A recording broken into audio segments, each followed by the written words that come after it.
مسلم دنیا ایک اور عظیم رہنما سے محروم ہو گئی۔ ایرانی قومی سلامتی کونسل کے سیکرٹری علی لاریجانی بیٹے سمیت شہید۔ صدر مسعود پزشکیان نے تصدیق کر دی۔ علی لاریجانی، علی باطینی اور کمانڈر غلام رضا سلیمانی کی نماز جنازہ آج ادا کی جائے گی۔ عرب میڈیا کے مطابق حملہ سیف ہاؤس پر کیا گیا۔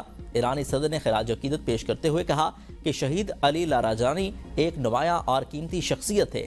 خطے میں امن و سلامتی کے لیے علی لاریجانی کی خدمات کو سراہا گیا۔ قوم ایک مخلص رہنما سے محروم ہو گئی۔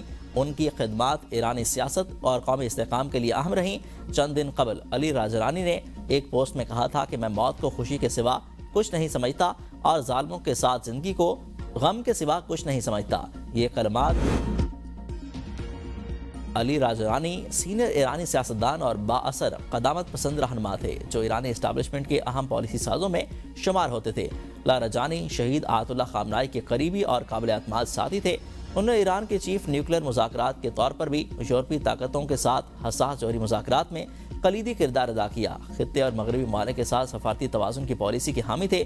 علی لاریجانی نے تہران کی شریف یونیورسٹی سے آف ٹیکنالوجی سے تعلیم حاصل کی۔ فلسفے میں پی ایچ ڈی کے حامل تھے جو ان کی علمی اور نظریاتی پس منظر کو ظاہر کرتا ہے۔ علی لاریجانی 2008 سے 2020 تک ایرانی پارلیمنٹ کے اسپیکر بھی رہے اور اپنے دور میں ملکی اور بین الاقوامی سطح پر اہم سیاسی فیصلوں میں مؤثر کردار ادا کیا۔ دشمن سن لے، شہداء کے خون کے ایک ایک قطرے کا حساب دینا ہوگا۔ پاسداران انقلاب نے علی لاریجانی اور دیگر شہداء کے خون کا بدلہ لینے کا اعلان کر دیا۔ ایک بیان میں کہا گیا کہ شہید علی کے خون ایرانی عزت اور قومی بیداری کی علامت ہے جو صہیونیت کے مقابلے میں مزید حوصلہ پیدا کرے گا۔ پاسداران انقلاب کا سردار موسوی نے کہا کہ تکبر کی کمر گلیوں اور چوراہوں میں توڑ دی جائے گی۔ امریکی اور صہیونی دشمن کے خلاف بھرپور کارروائیاں جاری ہیں۔ ایرانی حکام کے مطابق خطے بھر میں امریکی اور صہیونی دشمن کے خلاف کارروائیوں کا دائرہ کار بڑھا دیا گیا۔ ترجمان خاتم الانبیاء ہیڈ کوارٹرز کا کہنا ہے کہ اب ایران کی جانب سے تیز رفتار کارروائیوں کا دور شروع ہو چکا ہے اور دشمن کو بھرپور جواب دیا جائے گا۔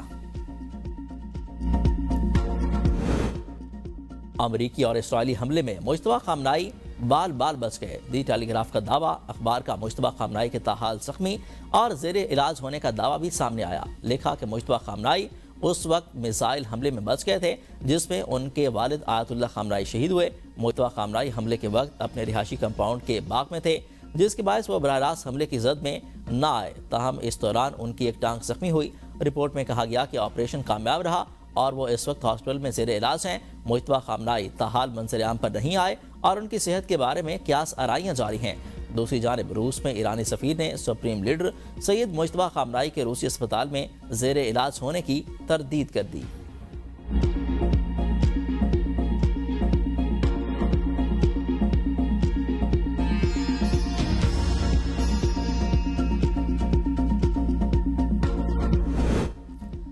ایران جنگ پر اختلافات، اہم اتحادیوں کے بعد اہم سرکاری افسران بھی ٹرمپ کا ساتھ چھوڑنے لگے۔ امریکہ کے نیشنل کاؤنٹر ٹیررزم سینٹر کے ڈائریکٹر جو کینٹ نے استعفیٰ دے دیا، کہا کہ ایران امریکہ کے لیے فوجی خطرہ نہیں تھا۔ جنگ اسرائیل اور اس کی باثر امریکی لابی کے دباؤ کے نتیجے میں شروع کی گئی۔ ایران کے خلاف بھی اسرائیل نے وہی حربہ استعمال کیا جو عراق جنگ کے وقت کیا تھا۔ ایران کے خلاف جاری جنگ کی حمایت نہیں کر سکتا، اس لیے عہدے سے مستعفی ہو رہا ہوں۔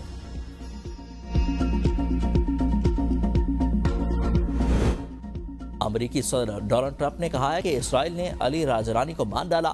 امریکہ کے پاس دنیا کی سب سے طاقتور ترین افواج ہیں۔ گزشتہ دور صدارت میں امریکی فوج کو مزید مضبوط بنانے پر خصوصی توجہ دی۔ ایک تقریب سے خطاب کرتے ہوئے صدر ٹرمپ نے مزید کہا کہ کچھ برے عناصر نیوکلیئر صلاحیت حاصل کرنے کی کوشش کر رہے تھے، تاہم امریکہ نے اس حوالے سے سخت اقدامات کیے۔ امریکی صدر نے دعویٰ کیا کہ ایران کی نیوی، فضائیہ سمیت اس کی فوجی صلاحیتوں کو ختم کر دیا گیا۔ ایران کی فوج اور قیادت کو بھی نشانہ بنایا گیا۔ امریکہ اپنے مفادات کے تحفظ کے لیے ہر ممکن اقدام اٹھاتا رہے گا۔ ٹرمپ اتحادیوں پر برہمی کا اظہار کرتے ہوئے کہا کہ امریکہ اکیلا ہی کافی ہے، ہمیں اب نیٹو، جاپان، جنوبی کوریا اور آسٹریلیا کی مدد کی ضرورت نہیں رہی۔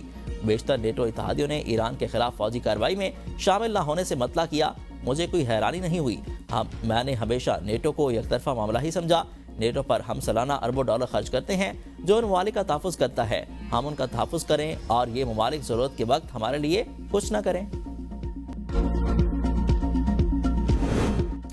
ایران نے امریکہ کے ساتھ کشیدگی کم کرنے کی تجویز کو مسترد کر دیا۔ سینئر ایرانی عہدیدار کے مطابق 2 ثالثی ممالک نے تجویز بھیجی ہیں جنہیں سپریم لیڈر نے مسترد کرتے ہوئے کہا کہ اب یہ وقت امن کا نہیں، امریکہ اور اسرائیل کو شکست دینا ہوگی۔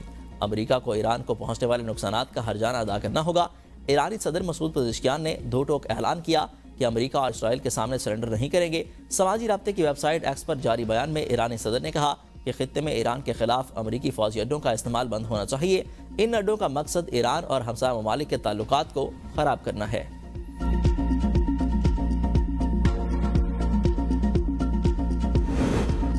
تل ابیب میں ایرانی میزائلوں کی گونج، زندگی مفلوج، شہری دن رات زیر زمین پناہ گاہوں میں رہنے پر مجبور۔ ایرانی حملے میں اسرائیل کے مرکز میں گاڑیاں تباہ، اسرائیلی سرکاری میڈیا نے تباہ شدہ گاڑیوں کی تصاویر جاری کر دیں۔ زخمی اور مرنے والوں کی تعداد بتانے سے گریز، تل ابیب کے شہریوں میں شدید خوف و ہراس۔ برطانوی ادارے اسکائی نیوز کی ٹیم کو رپورٹنگ کے دوران پناہ لینا پڑی، شہری دن رات زیر زمین پناہ گاہوں میں رہنے پر مجبور۔ سڑکوں پر لوگ خطرے کا سائرن سنتے ہی گاڑیاں چھوڑ کر محفوظ مقامات کی طرف دوڑ پڑتے ہیں۔ مسلسل منڈلاتے خطرے نے معمولات زندگی کو مکمل طور پر مفلوج کر کے رکھ دیا۔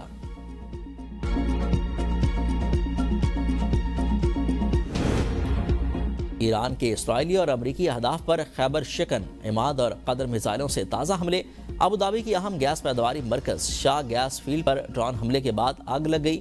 گیس فیلڈ کی آپریشنز معطل۔ الفجیرہ بندرگاہ کے قریب ٹینکر پر پروجیکٹائل گر گیا۔ حملے کے وقت آئل ٹینکر بحیرہ عمان میں موجود تھا۔ ٹینکر کو معمولی نقصان پہنچا۔ اب تک خلیج فارس میں 20 آئل ٹینکرز حملوں کی زد میں آ چکے ہیں۔ ابوظہبی اور دبئی میں شہریوں کو گھروں میں رہنے کی ہدایت۔ بغداد میں امریکی سفارت خانے پر مسلسل ڈرون حملے۔ عراقی سیکیورٹی فورسز نے 5 ڈرون مار گرائے۔ بغداد میں زوردار دھماکہ بھی سنا گیا۔ قطر میں واقع العدید ایئر بیس پر بھی حملہ کیا گیا، جہاں امریکی افواج تعینات ہیں۔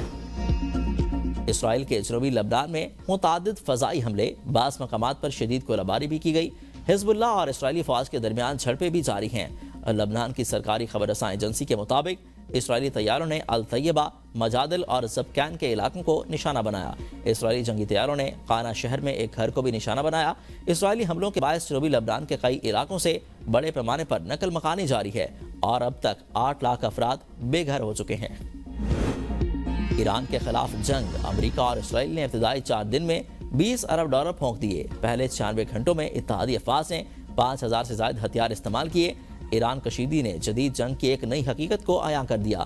اخراجات کے ساتھ ان ہتھیاروں کی دوبارہ تیاری اصل چیلنج ہوگا۔ جنگ میں استعمال ہونے والے کئی جدید میزائل اور دفاعی نظام سکولوں میں تیار ہوتے ہیں۔ تجزیہ کاروں کا کہنا ہے کہ اگر یہ صورتحال برقرار رہی تو مستقبل کی جنگی ہتھیاروں کے سے زیادہ صنعت اور وسائل کی جنگ بن جائیں گی۔ اب جنگ کا فیصلہ میدان نہیں بلکہ فیکٹریوں، معدنی وسائل اور سپلائی چین میں ہو رہا ہے۔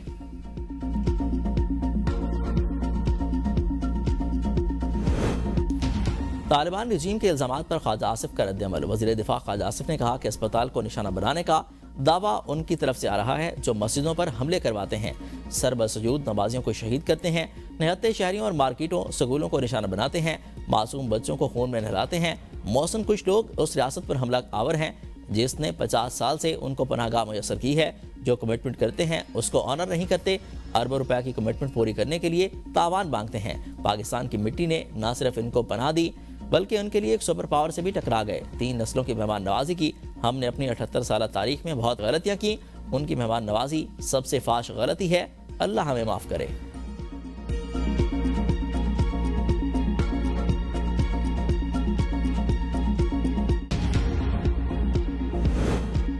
عید پر پیٹرول مہنگا نہیں ہوگا، مشیر وزیر اعظم رانا ثناء اللہ کی ABN نیوز کے پروگرام سوال سے آگے میں گفتگو۔ کہا کہ مہنگائی کے اثرات سے عوام کو بچانا حکومت کی ترجیح ہے۔ حکومت کی کوشش ہے کہ عید سے قبل عوام پر اضافی بوجھ نہ ڈالا جائے۔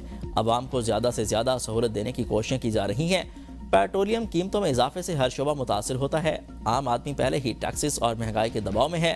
عوام کو بھی مشکل حالات میں ذمہ داری کا مظاہرہ کرنا ہوگا۔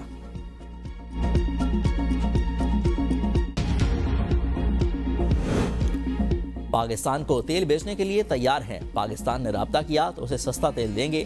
روسی سفیر البرٹ پی خوریف کی اسلام آباد میں پریس کانفرنس۔ کہا کہ ٹرمپ کی فوجی مہم جوئی پر پوری دنیا حیران ہے۔ موجودہ کشیدگی کب اور کیسے ختم ہوگی اس کی پیشگوئی ممکن نہیں۔ صورتحال پیچیدہ ہے۔ ہم ایران میں بچیوں کے اسکول پر حملے کی شدید مذمت کرتے ہیں۔ تمام فریقین طاقت کے استعمال سے گریز کریں۔ مسائل کا حل اقوام متحدہ کے چارٹر کے تحت سیاسی اور سفارتی طریقے سے نکالا جائے۔